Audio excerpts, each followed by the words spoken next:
నాకు కూడా కొన్ని వారసత్వ సమస్యలు వచ్చాయి. ఆ వారసత్వ సమస్యలు చూస్తే 5 ఏళ్లు రాష్ట్రాన్ని భ్రష్టు పట్టించారు. నేను ప్రతిరోజు చెప్పినా కూడా దానివల్ల ఫలితం లేదు. గాని అప్పుడప్పుడు మనం ఆలోచించకపోతే మంచి జరిగే ఇది రాదు.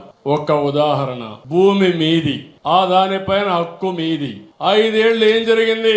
మీ తాత ముత్తాత ఇచ్చిన భూమి పైన ఎవరి ఫోటో వేసుకున్నారు? తమ్ముళ్ళు ఆడబిడ్డలు అడుగుతున్నా, ఎవరి ఫోటోనా అని అడుగుతున్నా మిమ్మల్ని అందరినీ. భూమి మీది, ఫోటో అయింది. ఏం చెప్పాలో నాకైతే అది ఇప్పుడు అంటాడు నా పాలసీయే బెటర్ అంట, ఆయన పాలసీయే కరెక్ట్ అంట. ఇంకో పక్కన మీ పొలం చుట్టూ సర్వే చేసి ఆ సర్వే రాళ్లు, అది కూడా గెలాక్సీ గ్రనైట్ అంటే శాశ్వతంగా ఉండిపోవాలా మట్టిలో అనుకున్నాడు.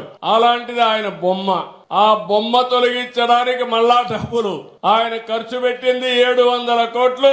దాన్ని తీసేయడానికి మళ్ళా డబ్బులు అయింది. ఒక సంవత్సరం తీసుకున్నాను. ప్రతి నెల 9వ తారీఖున నేనే స్వయంగా వెళ్లి ఒక గ్రామంలో ఈ రికార్డ్స్ అన్ని వాళ్ళకి హ్యాండ్ ఓవర్ చేస్తా.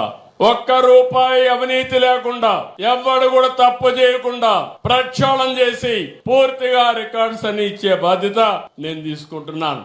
అంతేకాదు, ఇంకొక పక్క మీరు ఒకసారి చూస్తే ఈ రికార్డ్స్ ఇవ్వడమే కాకుండా క్యూఆర్ కోడ్ పెడుతున్నాను, బ్లాక్ చైన్ టెక్నాలజీ తీసుకొస్తున్నాను. ఎవరు కూడా రికార్డ్స్ తారుమారు చేయకుండా బ్లాక్ చైన్ లో పెడితే అది టెక్నాలజీ పర్ఫెక్ట్ గా ఉంటుంది. ఎవరు మార్చారో నేను ఇమీడియట్ గా ఐడెంటిఫై చేసే పరిస్థితి వస్తుంది. అదే మరిగా క్యూఆర్ కోడ్ పెడితే మీరందరూ ఫోన్ లో ఉంటే ప్రతి